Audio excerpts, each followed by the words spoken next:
Manusia munafik. Kau tentu tahu apa hukumannya orang yang ingkar. Dalam mitologi Nusantara, atau Indonesia, dikenal sebagai negara yang kaya akan budaya dan tradisi. Salah satu tradisi yang masih bertahan hingga kini adalah kepercayaan akan adanya makhluk-makhluk gaib, termasuk ratu-ratu gaib. Ratu-ratu gaib ini telah lama menjadi bagian dari budaya dan kepercayaan masyarakat Indonesia.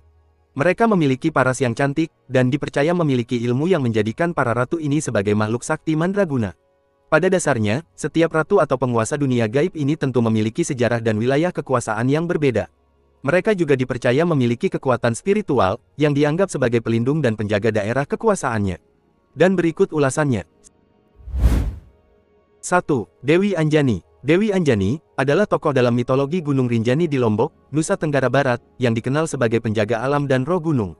Legenda tentang Dewi Anjani bermula dari seorang putri raja yang hidup di sebuah kerajaan besar di Lombok. Dewi Anjani dikenal karena kecantikannya yang memikat dan hatinya yang lembut. Meski hidup dalam kemewahan, dia lebih sering terlihat di hutan, berbicara dengan pepohonan dan bermain di sungai. Dia merasa bahwa alam adalah rumah sejatinya. Namun, takdirnya berubah saat dia menemukan sebuah mata air suci di tengah hutan. Mata air itu, menurut cerita leluhur, adalah hadiah para dewa yang hanya dapat ditemukan oleh mereka yang berhati murni. Dengan rasa penasaran, Dewi Anjani meminum air tersebut. Tidak disangka, air itu mengubah tubuhnya menjadi makhluk gaib. Dia kehilangan wujud manusianya tetapi mendapatkan kekuatan spiritual luar biasa. Setelah transformasinya, Dewi Anjani diangkat oleh para dewa sebagai penjaga Gunung Rinjani. Dia diberi tugas untuk melindungi ekosistem gunung, menjaga sumber mata air, dan memastikan manusia tidak merusak kesuciannya. Masyarakat percaya bahwa Dewi Anjani masih tinggal di sekitar gunung, khususnya di Danau Segara Anak, yang dianggap sebagai tempat istirahatnya. Masyarakat Sasak mengadakan ritual mulang pekelem, upacara adat yang dipersembahkan kepada Dewi Anjani untuk menjaga keseimbangan alam di sekitar Rinjani. Dalam ritual ini, mereka memberikan persembahan berupa ayam hitam dan emas kecil ke danau sebagai simbol rasa syukur dan penghormatan. 2. Nyi Pelet. Dari cerita yang beredar di kalangan masyarakat sekitar Gunung Ciremai, Nyi Pelet digambarkan sebagai siluman penguasa dan penghuni Gunung Ciremai. Menurut Mas Ruri dalam bukunya berjudul Rahasia Pelet, Nyi Pelet adalah sosok yang sakti, khususnya dalam percintaan. Kepercayaan masyarakat sekitar terhadap keberadaan Nyi Pelet di Gunung Ciremai, dibuktikan dengan masih adanya sejumlah pantangan bagi siapapun yang hendak mendaki Gunung Ciremai, jika tak ingin terjadi hal-hal yang tak diinginkan selama pendakian, mulai dari larangan kencing sembarangan, mengucapkan salam, hingga menginjakan kaki ke tanah sebanyak 3 kali. Lalu, siapakah sebenarnya Nyi Pelet itu? Mengacu pada cerita turun-menurun di masyarakat, Nyi Pelet mulanya adalah seorang perempuan biasa yang menguasai ilmu aliran hitam. Namun, demi ambisinya yang kuat untuk tetap awet muda dan terlihat cantik, Nyi Pelet nekat mencuri kitab mantra asmara yang diciptakan oleh Ki Buyut Manguntapa, yang memiliki ilmu aliran putih. Kitab mantra asmara ini berisi berbagai ajaran tentang asmara dan cara memikat lawan jenis. Salah satu ajian yang ditulis di kitab mantra asmara ini yang sangat terkenal, yakni Jaran Goyang. Ajian ini mengajarkan ilmu menaklukkan hati seseorang yang diincar atau yang lebih dikenal dengan sebutan pelet. Terbukti, setelah berhasil mendapatkan kitab mantra asmara, Nyi Pelet memanfaatkan ujian Jaran Goyang untuk menggaet pria-pria muda, agar tertarik kepada dirinya. Meskipun Nyi Pelet sudah berusia ratusan tahun, namun berkat ajian tersebut dia terlihat masih sangat muda dan menarik hingga membuat banyak lelaki kepincut. Padahal, pria-pria incarannya itu hanya sebagai tumbal, agar kecantikannya tetap terjaga. Setelah puas mempermainkan lelaki yang diincarnya, Nyi Pelet menghabisi mereka. Para lelaki hanyalah sebagai sarana, agar dirinya tetap terlihat cantik dan awet muda. Mengetahui kitab mantra asmara ciptaannya disalahgunakan oleh Nyi Pelet, Ki Buyut Manguntapa lalu mengutus salah seorang muridnya, bernama Restu Singgi, untuk merebut kembali kitab pusaka itu dari tangan Nyi Pelet. Singkat kata, Nyi Pelet bisa dikalahkan dan kitab mantra asmara berhasil direbut kembali. Namun, kesaktian Nyi Pelet dengan ajian Jaran Goyang tetap melekat pada dirinya. Hingga saat ini, masih banyak masyarakat yang juga percaya terhadap keberadaan Ki Buyut Manguntapa yang dikenal sebagai sosok pendekar tangguh berbudi luhur. Setelah meninggal, Ki Buyut Manguntapa dimakamkan di Desa Mangunjaya, Blok Karangjaya, Indramayu, Jawa Barat. Petilasan Nyi Pelet sendiri diyakini masyarakat berada di puncak Gunung Ciremai. Puncak Gunung Ciremai juga diyakini sebagai tempat bersemayamnya arwah Ki Rempah Mayit, yang tak lain adalah suami Nyi Pelet. Mak Lampir. Mak Lampir, atau nama sebenarnya adalah Siti Lampir Maimunah, merupakan legenda yang berasal dari Sumatera Barat. Ada beberapa kisah dari legenda Mak Lampir yang beredar di tengah masyarakat Indonesia. Awal mula kisah Mak Lampir berasal dari sebuah legenda di Sumatera Barat yang di sana terdapat Gunung Marapi, namun diadaptasi hingga menjadi cerita Jawa. Cerita dari sosok ini sangat berkaitan dengan 7 manusia harimau, yaitu legenda yang berasal dari Minangkabau. Siti Lampir Maemunah, yang dikenal dengan sebutan Mak Lampir, merupakan seorang putri dari kerajaan kuno yaitu Kerajaan Champa, yang diambil dari bahasa Vietnam yaitu Chim Tan, dengan arti kerajaan yang pernah menguasai daerah yang sekarang termasuk Vietnam Tengah dan Selatan, diperkirakan antara abad ke-7 sampai dengan tahun 1832. Mak Lampir merupakan seorang perempuan cantik jelita dan juga putri dari sebuah kerajaan. Alasan berubahnya Tuan Putri jadi Mak Lampir dikarenakan ada rasa sakit hati yang disebabkan oleh hubungannya dengan pria yang ia sukai dan tidak direstui oleh keluarga. Pria tersebut bernama Datuk Panglima Kumbang. Karena sakit hati, maka sang putri pergi bertapa ke Gunung Marapi dan ia bertemu seorang yang amat sakti yang kemudian menjadi gurunya. Orang tersebut membagikan ilmunya pada Tuan Putri sehingga ia pun menjadi sama saktinya. Putri tersebut lalu mendapatkan sebutan Mak Lampir dari warga sekitar gunung yang ketakutan mendengarkan namanya. Di sisi lain, walaupun tidak mendapat restu dari orang tua Datuk Panglima Kumbang, Mak Lampir tetap saja mencari pujaan hatinya tersebut. Akan tetapi ia tidak pernah bertemu. Hingga pada suatu hari, Mak Lampir dan Datuk Panglima Kumbang akhirnya bertemu, tetapi mereka bertemu dalam medan pertempuran. Dan sayangnya Datuk Panglima Kumbang tewas dalam pertempuran tersebut. Karena peristiwa tersebut, Mak Lampir pun merasa sedih dan berusaha mencoba untuk menghidupkan kembali orang yang dia sayangi, namun dengan satu syarat, wajahnya akan berubah menjadi buruk rupa. Karena harapan untuk bisa bersatu dengan Datuk Panglima Kumbang, dia pun memutuskan untuk melakukannya. Namun, setelah melakukan pertapaan untuk menghidupkan kembali Datuk Panglima Kumbang, Mak Lampir justru sangat menyesal. Datuk Panglima tidak mengenalinya dan justru mengatakan bahwa wanita buruk rupa tersebut adalah sosok setan yang menebarkan masalah dan malapetaka di desa. Dari kisah tersebut, Mak Lampir benar-benar menjadi sosok yang jahat dan memerangi kebaikan. Nyai Gadung Melati. Gunung Merapi menyimpan banyak tokoh mitologi, salah satunya adalah Nyai Gadung Melati. Ia diyakini sebagai pemimpin makhluk halus di Gunung Merapi, dengan tugas menjaga kesuburan dan kehijauan tanaman gunung. Nyai Gadung Melati juga dikenal sebagai penunggu gerbang kerajaan Merapi di Gunung Wuto. Menurut legenda, sebelum meninggal, ia hidup bersama anak sematawayangnya dan terkenal karena sayembara yang diadakannya. Setelah kematiannya, Nyai Gadung dipercaya masih hidup di alam gaib dan menjaga warga lereng gunung. Dewi Sri. Dewi Sri adalah Dewi Padi dan Dewi Kesuburan dalam mitologi di Pulau Jawa, Bali, Lombok dan Sulawesi. Pemujaan terhadapnya berawal dari perkembangan dan penyebaran penanaman padi di Asia. Kepercayaan terhadap Dewi Padi akhirnya bermigrasi dan mempengaruhi masyarakat di Nusantara.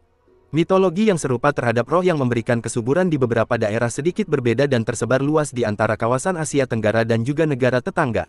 Mitologi Dewi Sri di Nusantara diperkirakan sudah ada sejak awal abad pertama. Ia disamakan dengan Dewi Hindu, Sri Laksmi, dan sering dianggap sebagai inkarnasi atau salah satu manifestasinya. Mitologi mengenai Dewi Padi juga dapat ditemukan di negara Asia lainnya seperti Posop di Thailand, Ponagar di Kamboja, dan Inari di Jepang. Ratu Ayu Kencana Wungu. Ia adalah ratu gaib yang menguasai wilayah Gunung Lawu di Jawa Tengah. Ia adalah putri Prabu Brawijaya kelima dari Kerajaan Majapahit, yang menikah dengan Raden Bondan Kejawan dari Kerajaan Pajang. Ratu Kencana Wungu juga dikenal sebagai penguasa kerajaan di Gunung Lawu, yang berisi para leluhur, arwah, dan roh-roh halus. Ratu Kalinyamat. Ratu yang satu ini juga menjadi penguasa wilayah Jawa, namun tepatnya berada di bagian daerah Jepara dan sekitarnya. Ratu Kalinyamat adalah putri Sultan Trenggono dari Demak, yang menikah dengan Adipati Unus dari Jepara. Setelah suaminya gugur dalam perang melawan Portugis di Malaka, ia menggantikan posisinya sebagai adipati dan memimpin perlawanan terhadap penjajah asing. Setelah sang ratu meninggal, roh Ratu Kalinyamat dipercaya masih hidup hingga sekarang. Ia juga dikenal sebagai penguasa kerajaan Kalinyamat, yang berisi pasukan-pasukan gaib seperti jin dan siluman. Dewi Ayu Sekar Kawi adalah sosok abdi kinasi utusan Kanjeng Eyang Sunan Kawi dari Keraton Gunung Kawi. Dengan kata lain, Dewi Ayu Sekar Kawi adalah utusan dari para priyayi agung di atas dan didaulat sebagai koordinator bangsa jin, lelembut, dedemit, dan segala urusan gaib wilayah timur Pulau Jawa dan berdudukan di Keraton Gunung Kawi. Nyai Blorong adalah sosok legenda suku Jawa yang berwujud wanita cantik, bertubuh manusia dari pinggang ke atas, dan berwujud ular dari pinggang ke bawah. Ia merupakan panglima terkuat yang dimiliki oleh Kanjeng Ratu Kidul dan sering dianggap sama dengan Nyi Roro Kidul. Menurut kepercayaan masyarakat, Nyi Blorong adalah penguasa keraton pantai selatan yang memiliki kesaktian luar biasa, memiliki pengikut berbagai macam makhluk halus. Ia konon memang ditugaskan untuk menyesatkan manusia agar terjerumus melalui pesugihan, dan menjadikan manusia budak-budaknya yang taat. Nyi Blorong tampil mengenakan kebaya berwarna hijau dengan rajutan emas. Kain panjang berwarna emas tersebut konon merupakan perwujudan sosok aslinya, yaitu ular raksasa. Pada saat bulan purnama, kecantikan dan kesaktian Nyi Blorong mencapai puncaknya, tetapi saat bulan mengecil, ia akan kembali ke wujudnya yang semula, yaitu ular raksasa. Serat Centini menyebutkan bahwa Nyi Blorong yang cantik adalah putri dari Ratu Angin-Angin. Ia dinikahkan dengan Jaka Linglung setelah calon suaminya itu berhasil membunuh buaya putih penjelmaan Prabu Dewata Cengkar. 10. Dewi Lanjar. Dewi Lanjar bertugas menjaga harta karun yang tertinggal di dasar laut pantai utara Jawa dari orang-orang yang keblinger menarik emas di sana. Harta tersebut dipercaya berasal dari kapal-kapal era kolonial yang tenggelam. Dalam legenda yang hidup di kalangan masyarakat Pekalongan, Dewi Lanjar mulanya dikenal sebagai seorang putri yang memiliki paras cantik jelita, bernama Dewi Rara Kuning. Dewi Rara Kuning, yang hidup di suatu tempat di Pekalongan, harus menjalani kehidupan yang berat. Di usianya yang masih muda, Dewi Rara Kuning sudah menyandang status sebagai janda. Suaminya meninggal dunia tidak lama setelah mereka menikah. Peristiwa inilah yang membuatnya dijuluki sebagai Dewi Lanjar. Lanjar merupakan sebutan bagi seorang perempuan yang bercerai dengan suaminya saat usianya masih muda dan belum punya anak. Usai kematian suaminya, Dewi Lanjar selalu terlihat merana dan sedih. Sadar bahwa kehidupannya tidak baik-baik saja, ia memutuskan untuk pergi meninggalkan kampung halamannya. Dewi Lanjar akhirnya tiba di sebuah sungai bernama Sungai Opak, dan bertemu dengan Raja Mataram bersama Mahapati Singaranu yang sedang bertapa mengapung di atas air sungai itu. Pada pertemuan itu, Dewi Lanjar menceritakan segala isi hatinya, termasuk niatannya untuk tidak menikah lagi. Raja Mataram dan Mahapati Singaranu merasa iba setelah mendengar cerita Dewi Lanjar. Mereka lantas menyarankan Dewi Lanjar untuk bertapa di pantai selatan dan menghadap Kanjeng Ratu Kidul. Setelah berpisah dari mereka, Dewi Lanjar mencoba saran tersebut. Ia kemudian pergi ke pantai selatan untuk bertapa. Berkat keteguhan dan keyakinan hatinya melaksanakan saran Raja Mataram, tiba-tiba Dewi Lanjar menghilang atau moksa, dan dapat bertemu dengan Kanjeng Ratu Kidul.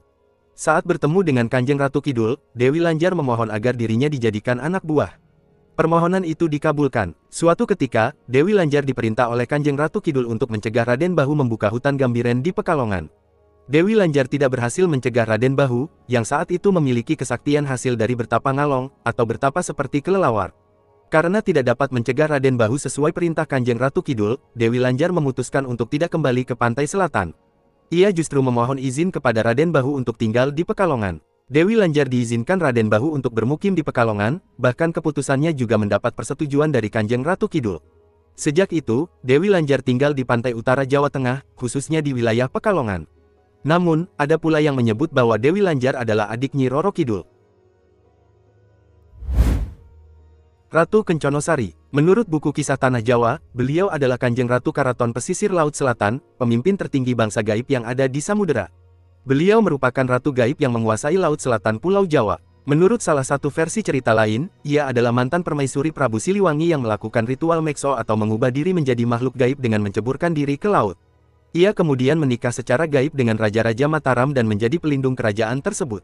Ratu Kenconosari juga dikenal sebagai penguasa kerajaan Laut Kidul, yang berisi berbagai makhluk gaib seperti naga, ular, dan ikan. Tokoh-tokoh ini seringkali dikaitkan dengan kekuatan gaib, dan dipercaya memiliki peran penting dalam menjaga keseimbangan alam, dan kehidupan masyarakat di Nusantara. Masing-masing ratu gaib ini memiliki cerita dan legenda yang berbeda-beda, namun semuanya memiliki kesamaan, yaitu sebagai penguasa wilayah atau entitas yang berpengaruh dalam mitologi Nusantara.